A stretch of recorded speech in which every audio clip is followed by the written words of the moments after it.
Professor Janardan के घर से निकलकर मैं यूं ही अनाप शनाप विचारों में खोई सड़क पर बढ़ती चली जा रही थी। अभी न जाने स्वयं से क्या क्या बातें करती कि तभी एक सैलून दिखाई दे गया, जिसे देखते ही मन में एक अनोखी योजना पनपी और मैं उस सैलून में प्रविष्ट हो गई। हजाम से बोली, मेरा हेयर स्टाइल चेंज कर दो। हजाम ने मुझे गौर से देखा, फिर इशारा किया कि मैं उस कुर्सी पर बैठ जाऊं।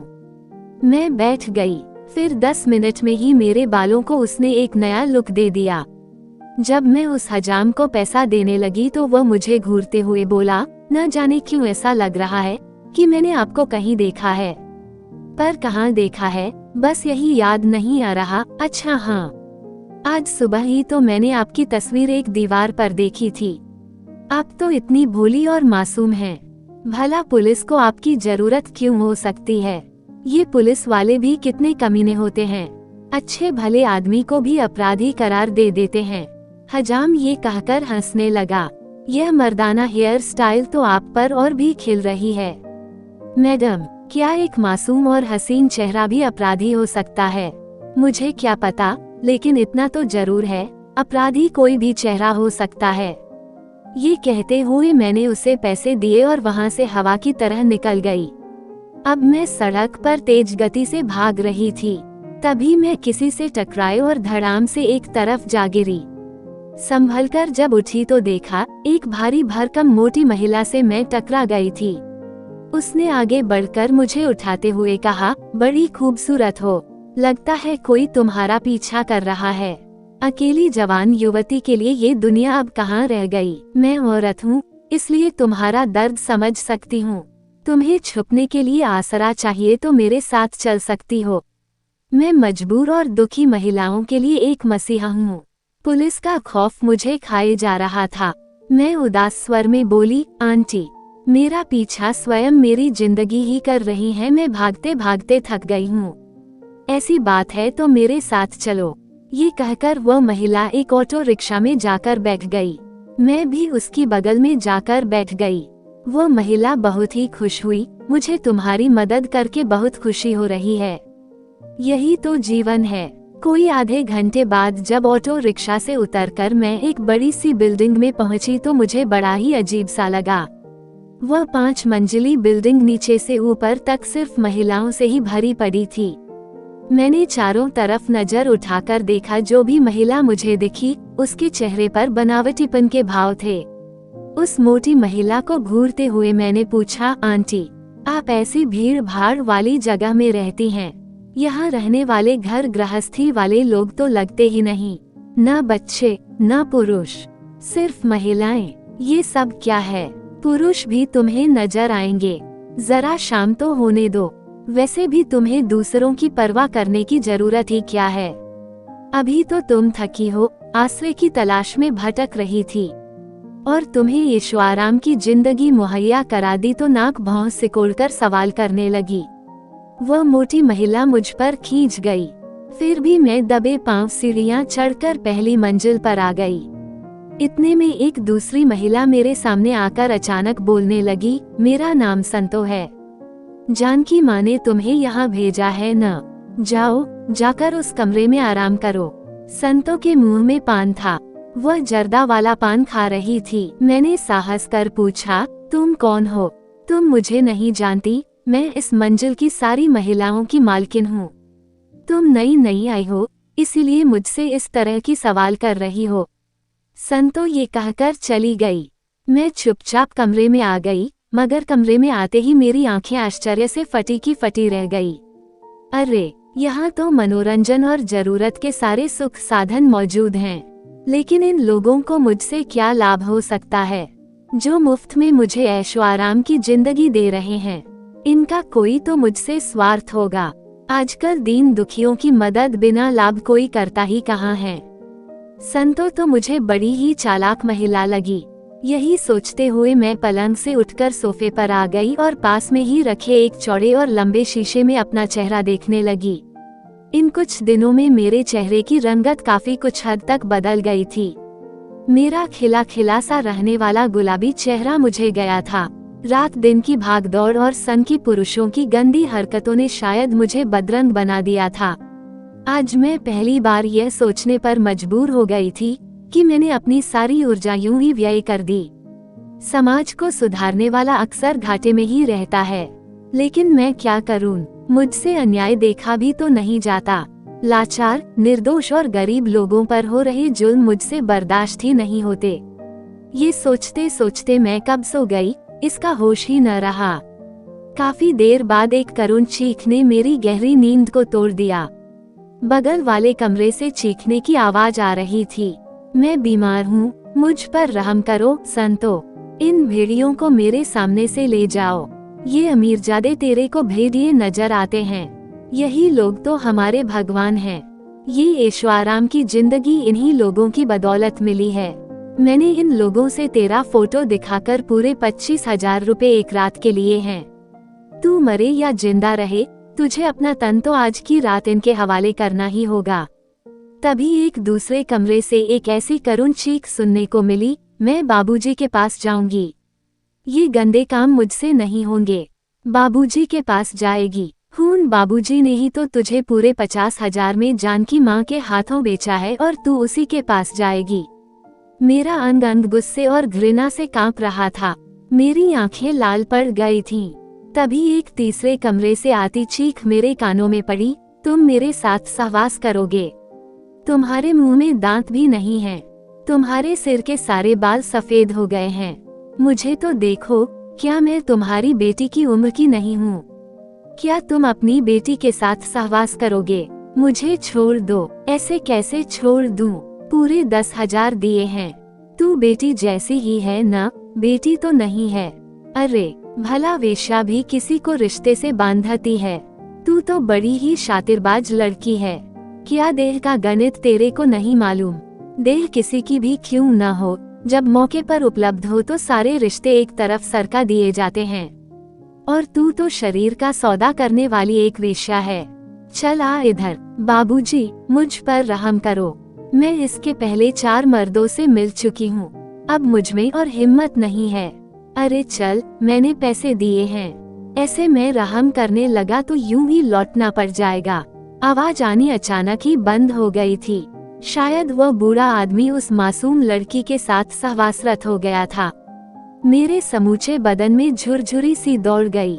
इसी बीच उत्तर वाले कमरे से इस बार है चीख मुझे सुनाई दी तो मैं दरवाजे में आकर खड़ी हो गई।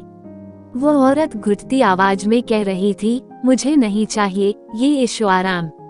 गर्मी की दोपहरी में मैं मिट्टी फोड़कर सूखी रोटी खाकर रह लूंगी। सड़क किनारे बिना छत के ही सो जाऊंगी, लेकिन ये शरीर यानी मांस को बेचने का धंधा मुझे मंजूर नहीं है। तो ये पहले क्यों नहीं सोचा? मुझे धोखे से यहाँ मेरा मामा छोड़ गया। मुझे क्या पता था कि यह मांस की खरीद फरोख्त करने वाला शोरूम है। मुझे यहाँ से जाने दो। मैं मेहनत मजदूरी कर अपना पेट पाल लूंगी।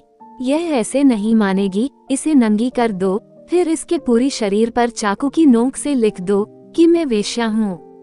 ये संतों की आवाज थी। एक महिला होकर भी वह एक महिला के प्रति इतनी कठोर और बेरहम हो सकती है, इसका अंदाजा मुझे नहीं था। महिलाओं का शारीरिक, मानसिक और आर्थिक शोषण महिलाएं ही यहाँ कर रही हैं। यहाँ ही क्यों, हर जगह का हाल यही था। मैं गुस्से से फटी पड़ी सोच रही थी, तो यह एक वेश्यालय है और वह मोटी महिला यानी जानकी माँ एक दल्ली है। मुझे यहाँ छोड़कर नोट बना गई। एक औरत को एक औरत ही दलदल में धकेल गई। ऐसे में भला महिलाओं का उत्थान कैसे होगा? मैं रहूं या न रहूं, लेकिन इसका मुकाबला अवश्य ही करूंगी। वेश्यालय महिलाओं के लिए सबसे बड़ा धोखा है और वेश्यावृत्ति एक बुरी लत। यही सोचती मैं कमरे से निकली और उत्तर की तरफ वाले कमरे की ओर दबे पांव बढ़ गई। मैं जब कमरे में घुसी तो आश्चर्य का कोई ठिकाना न रहा। उस महिला को 2 वर्दीधारी सिपाही नंगा कर उसकी देह पर चाकू की नोक से मैं वेश्या हूँ लिखने में मशगूल थे। वह दर्द और पीड़ा से सिर्फ छटपटा रही थी। चीख चिल्ला तो वह तो सकती ही नहीं थी, क्योंकि मुंह में साड़ी भी का कुछ हिस्सा लूनसा हुआ था। उसकी आंखों से आंसू बह रहे थे। दोनों सिपाही ड्रैकुला से भी कहीं अधिक खतरनाक और खूंखार मुझे लगे। मैंने सोचा मुझे इन पर अचानक ही वार कर देना चाहिए। युद्ध में विजय उसी की होती है जो पहले वार करता है। मैंने आहिस्ता से अपने कमर से पिस्तौल खींच लिया, जिसे मौका पाकर मैं प्रोफेसर जरनादन की जेब से उड़ा लाई थी। पिस्तौल लोड था। मैंने पिस्तौल को बड़े ही प्यार से चूमा और एक की कनपटी पर टिकाते हुए घोड़ा दबा दिया। फिर बड़ी फुर्ती से दूसरे की कनपटी पर पिस्तौल का अगला सिरा टिकाते हुए बोली, यही है तुम्हारी मर्दागी। विश्रालय में आकर बेबस और बेसहारा महिलाओं से खूनी खेल खेल रहे हो। मेरे ये कहते ही वह मेरी तरफ बाज की तरह झपटा, लेकिन तब तक गोली चल चुकी थी। अब मैंने भागकर संतों का पीछा किया और सीढ़ियों तक पहुंचते पहुंचते उसे गोली मार दी। वह भी वहीं लुढ़क गई। ये बुराई पर अच्छाई की जीत थी। अब जिसको जो समझना है समझे। वैसे कानून की नजर में तो ये गुनाह था। एक बात मेरी समझ में आज तक नहीं आई कि कानून है क्या चीज। उसकी अपनी कोई ठोस सोच, अपना अस्तित्व या अपना तरीका है भी या नहीं। गवाह जो झूठ सच कह देंगे वह मान लेगा। कानून के पास अपराध की गहराइयों तक जाने का अपना कोई स्रोत या तंत्र तो है ही नहीं। मुझे ऐसे कानून पर दया आती है। निर्दोष लोगों को सजा देते देते वह स्वयं ही अपराधी बन गया है। मैं जीने के पास खड़ी यही सोच रही थी कि वेश्यालय आपकी सारी महिलाएं मेरे पास आकर खड़ी हो गई। उन सबकी ही आंखों में खुशी की चमक थी। वे संवेद स्वर में बोली, आपने तो वह कर दिखाया जो अन्य महिलाएं करने की सोच भी नहीं आ सकती। यही तो महिलाओं की सबसे बड़ी कमजोरी है। महिलाएं चाहे तो मर्दों को नंगा करके उंगलियों पर नचा सकती हैं। महिला का अर्थ अबला नहीं सबला है, और सबला का अर्थ महाशक्ति है। महाशक्ति सिर्फ औरतों को ही कहा जाता है, पुरुषों को नहीं। शक्ति के रूप में सिर्फ औरतों की ही पूजा होती है, पुरुष की नहीं। और शक्ति कभी भी कमजोर नहीं होती है। तुम सब महाशक्ति हो। इस तरह से स्वयं को जलील कराना और अपनी देह के साथ बलात्कार करवाना अच्छी बात नहीं है। तुम सब अब आजाद हो। अपना जीवन मेहनत मजदूरी कर पूरी आजादी के साथ जी सकती हो। लेकिन हम कहाँ जाएंगी? हमारे सारे रिश्ते तो टूट गए हैं। बाहर जाकर नए रिश्ते बनाओ, चरित्र बल को बढ़ाओ। जो भी करो अपनी इच्छा से करो। मैंने एक चिंगारी जला दी है, उसे आग की शक्ल में ढालना तुम सबका काम है। इतना कहकर मैं उस वेश्यालय की सीढ़ियां उतरने लगी। लगभग 200 महिलाएं भी मेरे साथ सीढ़ियां उतर रही थीं। मेरे हाथ में पिस्तौल था। मेरा चेहरा सामान्य नहीं था। मैं अभी भी गुस्से में भरी हुई थी। अगले ही पल मैं सड़क पर आ गई। आजादी की हवा किसे नहीं अच्छी लगती, उसमें बड़ा ही दम होता है। बाहर की हवा ने उन्हें इतना साहसी बना दिया कि वे एक एक कर मुझे धन्यवाद देती हुई जहां मन किया वहां चली गई। लेकिन मैं वहीं खड़ी खड़ी सोच रही थी, जो काम मैंने किया है, क्या कानून या पुलिस वाले वह काम वर्षों में भी कर पाते? पुलिस सबूत मांगती, कानून गवाह मांगता, फिर भी इन 200 महिलाओं के साथ कोई न्याय नहीं होता। देश में जरूरत की बुराई जब आंखों के सामने है, किसी पर खुलेआम अत्याचार हो रहा है, तब ऐसे में गवाहों और सबूतों की आवश्यकता ही क्या है? जज के सामने अदालत में अपराधी किसी को गोली मार देता है, फिर भी गवाहों की जरूरत होती है। क्या यही न्याय दिलाने की सही व्यवस्था है? मैं ये सोच ही रही थी कि तभी मुझे याद आया, अरे मैं तो पुलिस हिरासत से फरार एक मुजरिम हूँ। मुझे इस तरह खुले आकाश के नीचे खड़ा नहीं होना चाहिए। और फिर मैं आगे बढ़ती जा रही थी। तभी मेरी निगाह एक मसाज सेंटर पर जा ठहरी। मैंने सोचा क्यों न यहाँ बदन की मालिश करा ला। लेकिन जब अंदर पहुँची तो एक पुरुष ने मेरा स्वागत करते हुए कहा, हाँ मैडम, तो आपको मसाज करना है। ठीक है, उस कक्ष में जाकर लेट जाइए। उसने इशारा किया तो मैं उस कक्ष में जाकर लेट गई। लेकिन वहाँ मुझे ये देखकर बड़ी हैरानी हुई कि औरत की मालिश पुरुष कर रहे थे और पुरुषों की मालिश स्त्रियां कर रही थीं। तभी एक 35 वर्षीय तगड़ा सा मर्द मेरे नजदीक आकर खड़ा हुआ। कपड़े उतार दीजिए मैडम। मैंने झिझकते हुए पैंट उतारी और कहा, मुझे सिर्फ अपनी टांगों की मालिश करवानी है। आओ मेरी टांगों की मालिश करो। मेरे ये कहते ही वह मर्द खींच गया। मैडम, आप मालिश करवाने आए हैं या पैर पूजवाने? मैं महिलाओं की टांगों की मालिश नहीं करता, तो क्या उनके वक्षों की मालिश करते हो? ये कहती हुई मैं पैंट पहनने लगी, फिर उस कमरे से बाहर आकर बगल वाले कमरे में चली गई। वहाँ एक महिला एक पुरुष की देह की मालिश करते करते सवासरत हो गई थी। मालिश संभोग में बदल गई थी। मैं वहाँ से दूसरे कमरे में पहुँची तो देखा एक पुरुष महिला के स्तनों को चूस भी रहा है और उसकी मालिश भी कर रहा है।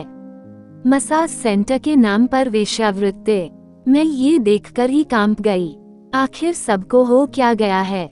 मैं बुदबुदाती हुई उस मसाज सेंटर के मालिक के केबिन में जैसे ही घुसी, वह घबरा कर उठ खड़ा हुआ। आपने मालिश करवा ली? मालिश नहीं, सहवास कहो। यहाँ कौन किसकी मालिश कर रहा है? महिलाएं पुरुषों की मालिश करें या पुरुष महिलाओं की मालिश करें? आखिर शोषण तो महिलाओं का ही होना है। पुरुषों के दिमाग को मानना पड़ेगा। नित नई महिलाओं का उपभोग करने के लिए वे कोई न कोई नायाब तरीका ढूंढ ही लेते हैं। मसाज के बहाने वेश्यावृत्ति का धंधा तो खूब फल फूल रहा है। आपकी कमाई भी अच्छी खासी हो रही है। मैं ठीक कह रही हूँ ना? क्या आपको पसंद नहीं आया? मैडम, यहाँ जो महिला आ जाती है वो बड़ी मुश्किल से जा पाती हैं, और आप तो हमारा सारा राज जान चुकी हैं। आपको तो अब हम किसी भी कीमत पर खो नहीं सकते। ये कहकर वो मेज की दराज की ओर हाथ बढ़ाने लगा। मैंने उससे पहले ही पिस्तौल उसकी ओर तान दी। मिस्टर, अलविदा। तुम एक ऐसे वेश्यालय का संचालन कर रहे हो जो धीरे धीरे पूरे समाज को ही वेश्या बना देगा। तुम्हें मैं चाहकर भी जिंदा नहीं छोड़ सकती। यह मेरी सबसे बड़ी मजबूरी है। मेरे शब्द खत्म होते ही गोली चल गई। गोली उसके सिर में लगी थी। मैं वहाँ से बाहर आई और एक ऑटो रिक्शा पर बैठते हुए बोली, मुझे जल्दी रेलवे स्टेशन छोड़ दो। अच्छा मैडम, कहते हुए ऑटो चालक ने ऑटो स्टार्ट कर दी।